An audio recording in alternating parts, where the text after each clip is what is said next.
नमस्कार।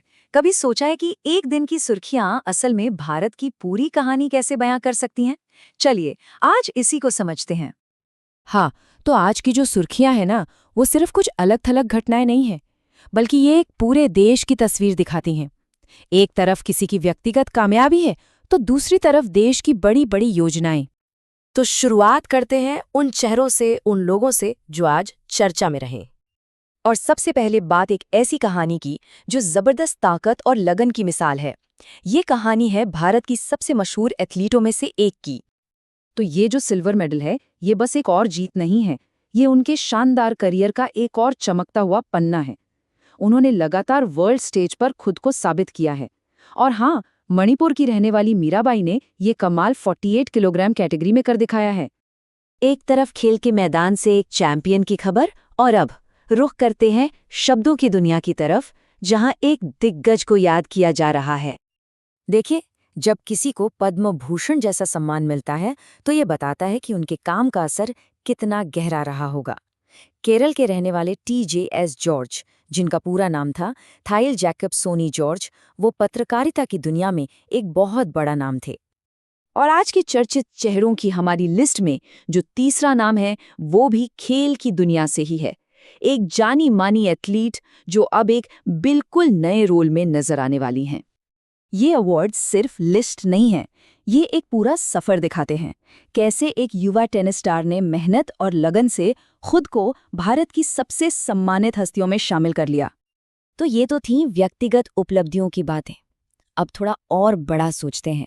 उन योजनाओं और सिस्टम्स पर नज़र डालते हैं जो पूरे समाज को एक साथ आगे ले जाने का काम करते हैं। और इस कड़ी में सबसे पहले बात करते हैं भारत के ग्रामीण फाइनेंशियल सिस्टम की एक बहुत बड़ी उपलब्धि की। जो रीजनल रूरल बैंक्स हैं यानी RRBs, वो अपनी गोल्डन जुबली मना रहे हैं। अब इन बैंकों का जो स्ट्रक्चर है वो काफी अनोखा है। ये एक पार्टनरशिप मॉडल पर चलते हैं जिसका एक ही मकसद है, गांवों का विकास। और इसमें सबसे बड़ा हिस्सा, जैसा कि हम देख सकते हैं, केंद्र सरकार का है। इसका सीधा सा मतलब यह है कि इनका काम करने का तरीका आम कमर्शियल बैंकों से बिल्कुल अलग है। यहाँ पर सारा जोर सिर्फ प्रॉफिट कमाने पर नहीं होता, बल्कि असल फोकस तो डेवलपमेंट पर होता है। अच्छा, विकास की बात को आगे बढ़ाएं तो अब आते हैं स्किल डेवलपमेंट पर, जिसमें एक बहुत बड़ा निवेश किया जा रहा है।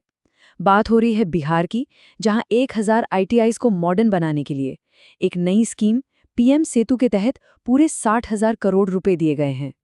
और इसे लागू करने के लिए जो मॉडल अपनाया गया है, वो है हब एंड स्पोक मॉडल। बड़ा सीधा सा कॉन्सेप्ट है। एक मेन सेंटर होगा जो हब की तरह काम करेगा, और उससे जुड़े कई छोटे सेंटर्स होंगे जिन्हें स्पोक्स कहेंगे। इससे ये पक्का किया जाएगा कि बेसिक से लेकर एडवांस लेवल तक की ट्रेनिंग पूरे राज्य में असरदार तरीके से पहुंचे। तो हमने आर्थिक विकास की बात की, स्किल डेवलपमेंट की बात की। अब बात करते हैं सामाजिक कल्याण की, जहां भारत को एक बहुत बड़ी इंटरनेशनल पहचान मिली है। और ये जो प्रोग्रेस है वो कमाल की है। जरा सोचिए, सिर्फ 10 सालों के अंदर सोशल सिक्योरिटी के दायरे में आने वाली आबादी का प्रतिशत 3 गुना से भी ज्यादा बढ़ गया है।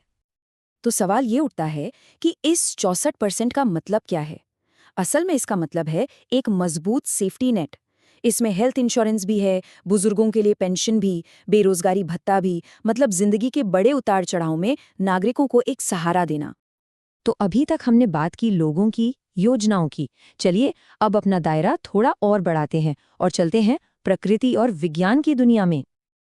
ये एक ऐतिहासिक पल है।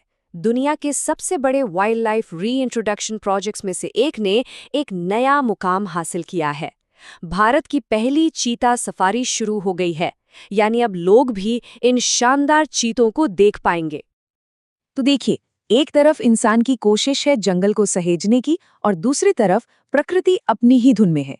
एक बहुत ही दुर्लभ घटना हुई है। भारत का अकेला मड वॉल्केनो पूरे 20 साल बाद अंडमान में फिर से एक्टिव हो गया है। अच्छा, तो ये मड वोल्केनो होता क्या है? कई लोगों को लगता है कि ये असली ज्वालामुखी जैसा होता होगा, पर ऐसा नहीं है। इसमें लावा बिल्कुल नहीं होता। बस जमीन के नीचे इतना प्रेशर बनता है कि कीचड़, पानी और गैस का मिक्सचर जोर से बाहर निकल आता है। अब एक और प्राकृतिक घटना पर नजर डालते हैं।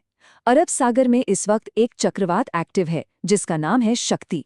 इसे सिवियर साइक्लोनिक स्टॉर्म की कैटेगरी में रखा गया है, मतलब हवा की रफ्तार 89 से 117 किलोमीटर प्रति घंटे तक हो सकती है।